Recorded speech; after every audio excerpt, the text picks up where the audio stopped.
Good morning दोस्तों। तो एक बार फिर से आपके बीच महत्वपूर्ण प्रश्नों को लेके आए हैं जो कि सभी प्रतियोगिता परीक्षा के लिए महत्वपूर्ण होगा। आप लोग को पता होगा बीपीएससी टीचर और बिहार पुलिस का जो एग्ज़ाम डेट आ चुका है, तो बहुत नज़दीक है। तो आप लोग लगातार बने रहिए और सभी के सभी क्वेश्चन को देखिएगा और साथ ही करंट अफेयर्स के जो क्वेश्चंस हैं वो एक साल का पढ़ के जाइएगा, क्योंकि बिहार में एक साल बैक तक का भी करंट अफेयर्स पूछा जाता है। तो ध्यान रखिएगा इस बात का। और मेरे चैनल से बहुत सारे जो वीडियोस हैं पिछले 6 महीने 1 साल के, उस सभी को देख लीजिएगा ताकि आपका कोई क्वेश्चन न छूट पाए। तो चलिए अगला क्वेश्चन से स्टार्ट करते हैं। उससे पहले आप लोगों से रिक्वेस्ट है कि जिन दोस्तों ने अभी तक चैनल को सब्सक्राइब नहीं किया वो सब्सक्राइब करके ज़रूर सपोर्ट करें। पहला क्वेश्चन देखिए, कह रहा है कि केंद्रीय कैबिनेट ने 32,500 करोड़ की लागत से कितनी रेल परियोजनाओं को मंजूरी दी है। तो आंसर इसका हो जाएगा 7 रेल परियोजनाओं को मंजूरी दी गई है। तो correct answer option number C हो जाएगा। अब इम्पोर्टेंट बात यह है कि 7 परियोजना जो लागू की जाएगी वह कितने राज्यों में लागू की जाएगी। तो ध्यान रखिएगा, 7 परियोजना 9 राज्यों में लागू की जाएगी, जिसमें 9 राज्यों के 35 जिले होंगे और 2,339 किलोमीटर इस परियोजना के तहत नई लाइनें बिछाई जाएगी। अब वो कौन कौन से राज्य हैं तो ध्यान रखिएगा, यूपी, बिहार, महाराष्ट्र, गुजरात, आंध्र प्रदेश, उड़ीसा, झारखंड, तेलंगाना और पश्चिम बंगाल। इन सभी राज्यों के 35 जिले में इस परियोजना को लागू की जाएगी। तो करेक्ट आंसर हो जाएगा कितनी परियोजना, तो 7 परियोजना। ठीक है, बहुत इंपॉर्टेंट क्वेश्चन है। चलिए नेक्स्ट क्वेश्चन की तरफ चलते हैं। अगला क्वेश्चन देखिए, कह रहा है केंद्र सरकार ने विश्वकर्मा योजना को मंजूरी दी, इसके तहत 5 वर्षों में कितनी रकम खर्च होगी। ध्यान रखिएगा, इंपॉर्टेंट है। आंसर हो जाएगा 13,000 करोड़ रुपये, ऑप्शन नंबर डी। विश्वकर्मा योजना के तहत 5 वर्षों में 13,000 करोड़ रुपये खर्च की जाएगी। अब विश्वकर्मा योजना में होगा क्या, ध्यान रखिएगा, इसमें जो छोटे कामगार हैं उन्हें लोन देकर उसे बढ़ावा दिया जाएगा। जैसे सुनार, लोहार, धोबी, कुम्हार, बढ़ई, मोची, दर्जी, नाई और जो छोटे छोटे खिलौने बनाते हैं या छोटे छोटे लघु उद्योग है, उन सबको बढ़ावा दिया जाएगा। ध्यान रखिएगा, यह 16 अगस्त को इस परियोजना को यानी इस योजना को मंजूरी दी गई और इस तरह से 13,000 करोड़ रुपये 5 वर्ष में जो है खर्च किए जाएंगे। तो ध्यान रखिएगा, 13,000 रुपये इन छोटे छोटे कामगारों को लोन के रूप में दी जाएगी ताकि वे अपने उद्योग को बढ़ा सके। तो आंसर नंबर हो जाएगा डी। चलिए अगले क्वेश्चन की तरफ चलते हैं। इंपॉर्टेंट क्वेश्चन देखिए, ये भी है। कह रहा है कि सुप्रीम कोर्ट ने फैसलों और दलीलों में महिलाओं के लिए रूढ़िवादी शब्दों पर रोक लगा दी। नए हैंडबुक के अनुसार अफेयर शब्द की जगह क्या इस्तेमाल होगा। ध्यान रखिएगा, जो सुप्रीम कोर्ट के फैसले हैं उसमें दलीलों में महिलाओं की जो रूढ़िवादी सोच थी, जिसमें कि कुछ अलग टाइप के शब्द का उपयोग किया जाता था, तो उन सभी शब्दों पर रोक लगा के नए हैंड बुक के अनुसार अफेयर शब्द का जगह क्या इस्तेमाल किया जाएगा। आंसर इसका हो जाएगा शादी से इतर रिश्ता, जिसे कि आप अफेयर पहले बोलते थे, अब बोला जाएगा कोर्ट में शादी से इतर रिश्ता। आंसर नंबर क्या हो जाएगा, ऑप्शन नंबर ए। इस प्रकार जो है बहुत सारे इस हैंडबुक में शब्द हैं जिसे कि अब उसके बदले नए शब्द का उपयोग किया जाएगा। तो चलिए देखते हैं वह कौन कौन से शब्द हैं। तो देखिए अगला, देखिए कह रहा है कि पहले जो शब्द थे उसे रिप्लेसमेंट करके अब नए शब्द जो जोड़े गए हैं उन्हीं सब का ये लिस्ट है, जिसमें कि एडल्ट्रीज वह स्त्री जो विवाहेतर सेक्सुअल रिलेशन में हो, अफेयर मतलब शादी से इतर रिश्ता, बास्टर्ड ऐसा बच्चा जिसके माता पिता ने शादी ना की हो, उसी तरह से प्रोस्टिट्यूट सेक्स वर्कर उसे बोला जाएगा, अनवेड मदर बिन ब्याही माँ उसे माँ बोला जाएगा। इस तरह से आप देख सकते हैं। तो सभी की लिस्ट है और 2-4 हैं जो कि इम्पोर्टेंट जो था उन्हें मैं आपको दिखा दिया हूँ। तो आप जो है इसे ज़रूर एक बार देख लीजिएगा। ठीक है, तो बहुत इम्पोर्टेंट है ये। ठीक है, अगले क्वेश्चन की तरफ चलते हैं। नेक्स्ट क्वेश्चन की तरफ देखते हैं क्या है। करेक्ट, केंद्रीय कैबिनेट ने डिजिटल इंडिया प्रोग्राम के 5 साल के विस्तार को मंजूरी दी, इसके तहत कितनी रकम खर्च करने की योजना है। डिजिटल इंडिया प्रोग्राम के जो 5 साल की विस्तार की मंजूरी दी, यानी जो अगला 5 साल होगा उन्हें फिर से विस्तार करने की मंजूरी दी है और इसमें जो है 14,903 करोड़ रुपये खर्च किए जाएंगे। तो आंसर नंबर इसका जो है डी हो जाएगा, 4 का। ठीक है, इसके तहत 2,65,000 लोगों को जो है नई स्किल सिखाएगा, यानी उसे ट्रेंड किया जाएगा, यानी आईटी सेक्टर में ट्रेंड किया जाएगा, जिससे कि वो खुद के रोजगार पा सकें और साथ ही नए जो आदमी हैं उन्हें भी स्किल सिखाया जा सकेगा। तो ध्यान रखिएगा, आंसर नंबर हो जाएगा 14,903 करोड़ रुपये। ठीक है, डिजिटल इंडिया प्रोग्राम के 5 साल के विस्तार में 14,903 करोड़ रुपये खर्च किए जाएंगे। अगला क्वेश्चन है, करें केंद्रीय कैबिनेट ने 57,613 करोड़ रुपये की पीएमई बस सेवा योजना मंजूरी दी है। इसके तहत देश के 169 शहरों में कितनी इलेक्ट्रिक बसें चलाई जाएगी? तो आंसर हो जाएगा इसका 10,000 बसें चलाई जाएगी, जो कि इलेक्ट्रिक बसें होंगी, जिससे कि पर्यावरण को भी हानि नहीं पहुंचेगा। तो उस योजना का क्या नाम है? पीएमई बस सेवा योजना। ध्यान रखिएगा, ये इम्पोर्टेंट है। ठीक है, कितने शहरों में? तो 169 शहरों में। तो कुछ भी पूछा जा सकता है, पूछा जाएगा कितने शहरों में लागू की जाएगी, तो 169 शहरों में 1,000 बस को मंजूरी दी गई है। ध्यान रखिएगा, इंपॉर्टेंट क्वेश्चन है ये। ऑप्शन नंबर इसका बी हो जाएगा। साथ ही इससे ध्वनि और वायु प्रदूषण कम होंगे और जो है इससे पर्यावरण को भी मदद मिलेगी। तो आंसर नंबर इसका हो जाएगा ए बी। अगला क्वेश्चन कर रहा है कि किस अमेरिकी एयरक्राफ्ट मेकर कंपनी ने अगस्त 2023 में भारतीय सेना के लिए AH-64 अपाचे लड़ाकू हेलीकॉप्टर का प्रोडक्शन शुरू किया है?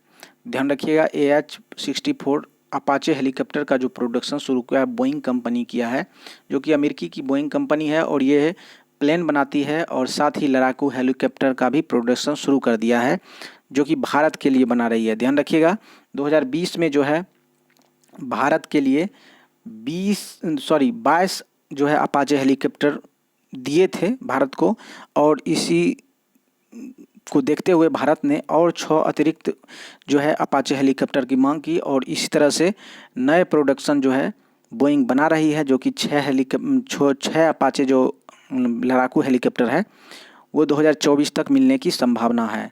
ध्यान रखिएगा, पूछा जाएगा कि बोइंग किस देश की कंपनी है, तो अमेरिकी एयरक्राफ्ट कंपनी है, जो कि भारत के लिए अपाचे हेलीकॉप्टर बना रही है। तो इम्पोर्टेंट क्वेश्चन है ये। चलिए अगला क्वेश्चन देखते हैं। करा WHO और आयुष मंत्रालय ने मिलकर पहला पारंपरिक चिकित्सा वैश्विक शिखर सम्मेलन का आयोजन कहाँ पे किया है, कहाँ आयोजित किया है? तो पारंपरिक चिकित्सा वैश्विक शिखर सम्मेलन का आयोजन गुजरात के गांधीनगर में किया गया है। तो ऑप्शन नंबर इसका बी हो जाएगा, गुजरात के गांधीनगर में।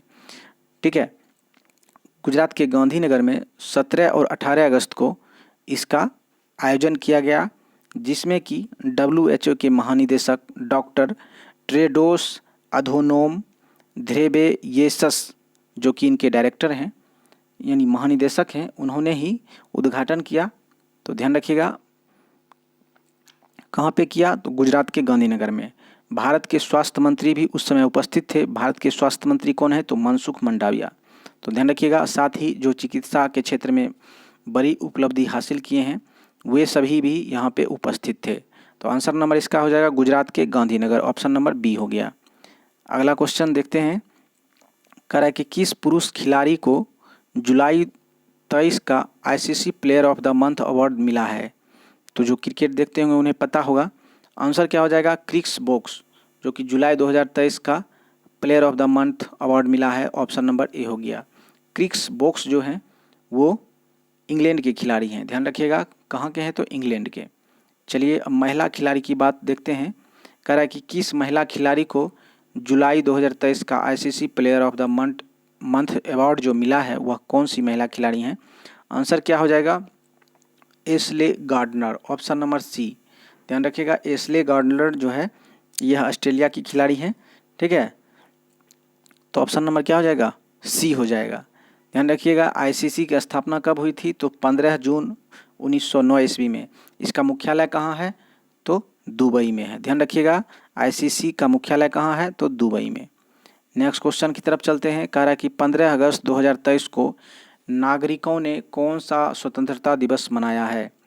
आज अभी जस्ट जो आप मनाए हैं 15 अगस्त, तो कह रहा है कौन सा स्वतंत्रता दिवस आप मनाए हैं? तो आंसर हो जाएगा 77वां यानी 77, ऑप्शन नंबर सी हो जाएगा। 77वां स्वतंत्रता दिवस जो है मनाया गया है कब? तो 15 अगस्त 2023 को। चलिए अगला क्वेश्चन देखते हैं। कह रहा है यूरोप का सबसे ऊंचा सक्रिय ज्वालामुखी माउंट एटना किस देश में है? जो अगस्त 2023 में पुनः फूटा। ध्यान रखिएगा, माउंट एटना जो है एक सक्रिय ज्वालामुखी है और ये जो है अभी अगस्त 2023 में पुनः फूटा है।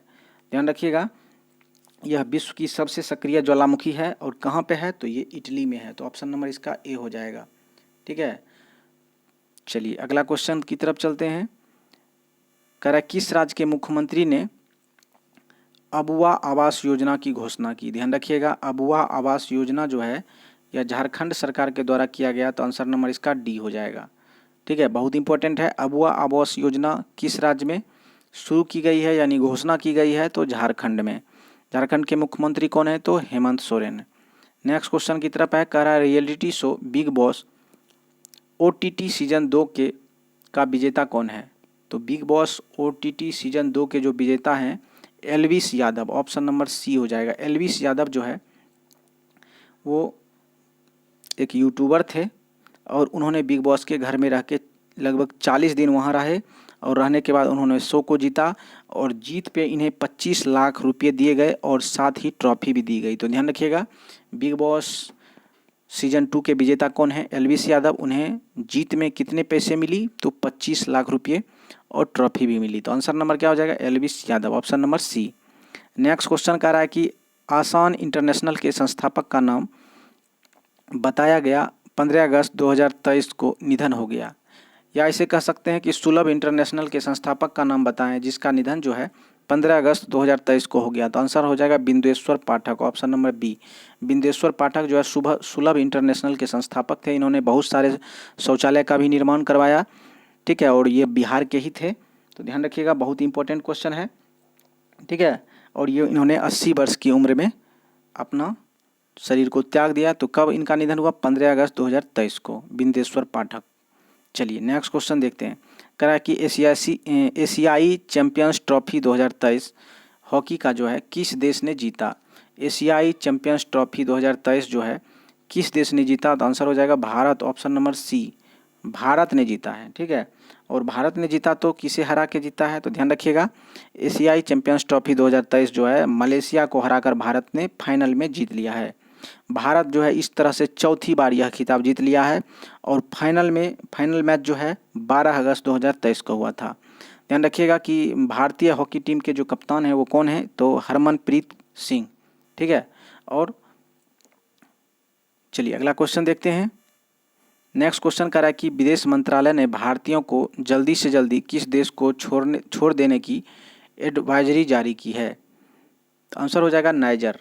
नाइजर में जो है वहाँ के सैनिकों ने नज़रबंद करके वहाँ के राष्ट्रपति और प्रधानमंत्री को अपदस्थ करके खुद जो है देश की सत्ता को अपने हाथों में ले लिया और इस तरह से जो है नाइजर में भारतीयों को वहाँ से निकलने की एडवाइजरी जारी कर दी गई है विदेश मंत्रालय के द्वारा। ठीक है, आंसर क्या हो जाएगा, नाइजर हो जाएगा। ध्यान रखिएगा, बहुत इंपॉर्टेंट क्वेश्चन है। अगला क्वेश्चन, आप लोगों से रिक्वेस्ट है कि जिन दोस्तों ने अभी तक चैनल को सब्सक्राइब नहीं किए हैं प्लीज़ सब्सक्राइब करके ज़रूर सपोर्ट करें। अगला क्वेश्चन है पाकिस्तान के नए कार्यवाहक प्रधानमंत्री कौन बने हैं। तो पाकिस्तान के जो नए कार्यवाहक प्रधानमंत्री बने हैं वो अनवार उल हक बने हैं। आंसर नंबर क्या हो जाएगा, सी, अनवार उल हक। ये कार्यवाहक प्रधानमंत्री बने हैं और जैसे ही चुनाव होती है तो उन्हें अपना जो है सत्ता वो ले लेंगे, तो तब तक कार्यवाहक प्रधानमंत्री के रूप में अनवार उल हक जो है बन गए हैं। आंसर नंबर इसका सी हो जाएगा। अगला क्वेश्चन है कि कंबोडिया के नए प्रधानमंत्री का नाम बताएं। तो कंबोडिया के जो नए प्रधानमंत्री है उनका नाम है हुन मानेट, ऑप्शन नंबर ए। ध्यान रखिएगा, हुन मानेट के पिता कौन है, तो हुन मानेट के पिता जो है हुन सेन है। ध्यान रखिएगा, ऑप्शन नंबर जो बी में लिखा हुआ है। तो हुन सेन जो है लगभग जो है 38 वर्ष तक वहाँ के यानी कंबोडिया के प्रधानमंत्री रहे और जो है वो हटे और अपने बेटे हुन मानेट को पद दे दिया। तो आंसर नंबर क्या हो जाएगा इसका, हुन मानेट, ऑप्शन नंबर ए हो जाएगा। अगला क्वेश्चन है विभाजन विभीषिका स्मरण दिवस मनाया जाता है। तो ध्यान रखिएगा, विभाजन विभीषिका स्मरण दिवस जो है 14 अगस्त को मनाया जाता है। ऑप्शन नंबर क्या हो जाएगा, बी हो जाएगा। ठीक है, यह जो है भारत की और पाकिस्तान की जो बंटवारा हुआ था 14 अगस्त, उसी रात को जो है उसी की याद में 14 अगस्त को विभाजन विभीषिका दिवस मनाया जाता है और यह प्रथम बार जो है 2021 में मनाया गया था किसके द्वारा, तो पीएम मोदी के द्वारा। और उस 2021 से जो है विभाजन विभीषिका स्मरण दिवस मनाते जा रहे हैं। कब, तो 14 अगस्त को। तो करेक्ट आंसर हो जाएगा ऑप्शन नंबर बी। अगला क्वेश्चन है, कह रहा है कि यूजीसी ने देश में कितने फर्जी विश्वविद्यालयों की लिस्ट जारी की है और स्टूडेंट से यहाँ पर एडमिशन न लेने को कहा है।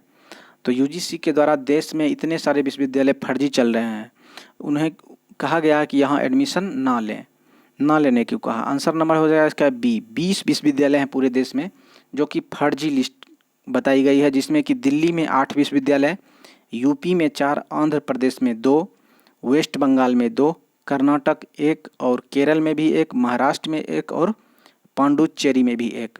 ये सभी फर्जी विश्वविद्यालय हैं जिसे कि यूजीसी ने फर्जी घोषित किया है और स्टूडेंट से यहाँ एडमिशन ना लेने को कहा है।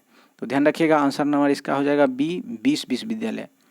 अगला क्वेश्चन है कि किस राज्य सरकार ने मुख्यमंत्री सौर मिशन योजना लॉन्च किया है। तो कौन से राज्य सरकार हैं जो कि सौर मिशन योजना लॉन्च किया है, मुख्यमंत्री के द्वारा किया गया। आंसर नंबर इसका हो जाएगा मेघालय के द्वारा, यानी मेघालय के मुख्यमंत्री के द्वारा क्या किया गया है, सौर मिशन योजना लागू किया गया है, ताकि सौर ऊर्जा से बिजली उत्पादन की सके और इस तरह से वहाँ पर्यावरण का प्रदूषण भी ना हो पाएगा और साथ ही सभी को जो है 24 घंटे बिजली भी मिल पाएगी। तो ध्यान रखिएगा, सौर मिशन योजना लॉन्च करने वाला राज्य कौन है, तो मेघालय। ऑप्शन नंबर इसका ए हो जाएगा। नेक्स्ट क्वेश्चन कर रहा है, केंद्रीय अप्रत्यक्ष कर और सीमा शुल्क बोर्ड के नए चेयरमैन कौन बन गए हैं। तो केंद्रीय अप्रत्यक्ष और सीमा शुल्क बोर्ड के जो नए चेयरमैन हैं, संजय कुमार अग्रवाल को बनाया गया। आंसर नंबर इसका क्या हो जाएगा, डी हो जाएगा। ध्यान रखिएगा, इंपॉर्टेंट क्वेश्चन है। चलिए अगला क्वेश्चन की तरफ चलते हैं। आप लोगों से रिक्वेस्ट है कि सब्सक्राइब करके ज़रूर सपोर्ट करें। चलिए आप सब्सक्राइब जरूर कर लीजिए, अभी बाद में आप भूल जाते हैं। तो चलिए देखते हैं, नेक्स्ट क्वेश्चन है, करा SBI लाइफ के नए MD और CEO कौन बने हैं। तो SBI लाइफ के नए MD एवं CEO जो है कौन बन गए हैं। आंसर इसका हो जाएगा Amit Jhingran. Option number A, Amit Jhingran जो है SBI लाइफ के नए MD एवं CEO बने हैं। नेक्स्ट क्वेश्चन है कि लोकसभा में पेश किए गए विधेयक में इंडियन पिनल कोड को खत्म करके किस संहिता को लागू करने का प्रावधान है। लोकसभा में जो एक विधेयक पेश किया गया जिसमें इंडियन पिनल कोड को खत्म करके एक संहिता लागू की गई है जिसका नाम है भारतीय न्याय संहिता BNS। ऑप्शन नंबर इसका ए हो जाएगा। तो BNS जो है लागू की जाएगी 2023 में और इंडियन पिनल कोड को खत्म कर दिया जाएगा। तो आंसर नंबर इसका ए हो जाएगा, भारतीय न्याय संहिता। नेक्स्ट क्वेश्चन है कि लोकसभा में पेश किए गए विधेयक में कोड ऑफ क्रिमिनल प्रोसीजर को खत्म करके किस संहिता को लागू किया गया। यानी बहुत सारे जो धारा है उसे खत्म कर दी जाएगी और संहिता को लागू की जाएगी। तो उसके तहत कौन है, आंसर नंबर हो जाएगा भारतीय नागरिक सुरक्षा संहिता। ऑप्शन नंबर बी, BNSS, भारतीय नागरिक सुरक्षा संहिता, जो कि criminal code of criminal procedure को खत्म करके संहिता को लागू की जाएगी। आंसर नंबर क्या हो जाएगा, बी हो जाएगा। चलिए अगला क्वेश्चन देखते हैं। नेक्स्ट क्वेश्चन देखिए, कह रहा है विश्व हाथी दिवस कब मनाया जाता है। तो विश्व हाथी दिवस जो है वह 12 अगस्त को मनाया जाता है। ठीक है, हाथी की जनसंख्या लगातार घटती जा रही है, तो इससे जो है पूरे देश को पूरे दुनिया को जागरूक करने के लिए विश्व हाथी दिवस मनाया जा रहा है। साथ ही इसके जंगल भी बहुत सारे कट रहे हैं, जिससे रहने के लिए इसे आवास भी नहीं मिलता है, तो लोगों को जागरूक किया जा रहा है। तो आंसर क्या हो जाएगा, 12 अगस्त को मनाया जाता है। ऑप्शन नंबर इसका ए हो जाएगा, 12 अगस्त। चलिए अगला क्वेश्चन की तरफ चलते हैं। सभी के सभी VVI क्वेश्चन है, तो जो है पूरे क्वेश्चन को जरूर टिक कीजिएगा। नेक्स्ट क्वेश्चन है, कह रहा विश्व अंगदान दिवस कब मनाया जाता है। ध्यान रखिएगा, विश्व अंगदान दिवस ठीक है कब मनाया जाता है। आंसर हो जाएगा 13 अगस्त को मनाया जाता है। ऑप्शन नंबर बी, 13 अगस्त को विश्व अंगदान दिवस मनाया जाता है। और ये मनाने का मुख्य उद्देश्य ये है कि जो भी व्यक्ति किसी तरह से या किसी दुर्घटना में मर जाते हैं तो उनके जो अंग हैं सही सलामत, तो उन्हें 6 से 10 घंटे के अंदर उसे अंगदान कर देना चाहिए, जिससे कि आने वाले जिसको ज़रूरत है उस अंग का वो उसका उपयोग कर सके। तो विश्व अंगदान दिवस कब मनाया जाता है, तो 13 अगस्त को। तो ऑप्शन नंबर इसका बी हो जाएगा। चलिए अगला क्वेश्चन देखते हैं। तो दोस्तों ये जो है लगभग 30 क्वेश्चन इंपॉर्टेंट क्वेश्चन था, सभी के सभी वीवीआई था। आने वाले बीपीएससी, बिहार पुलिस दरोगा, इन सभी में जो है लगातार पूछा जाएगा। और आप ध्यान रखिएगा कि ज़रूर आप 1 साल के करेंट अफेयर्स को लगातार एक बार ज़रूर पढ़ के जाइएगा, क्योंकि करेंट अफेयर्स ज़रूरी नहीं है कि 1 महीने का ही पूछा जाए। तो चलिए ध्यान रखिएगा इसका, और चैनल को सब्सक्राइब करके ज़रूर सपोर्ट कीजिए। तो थैंक यू, धन्यवाद।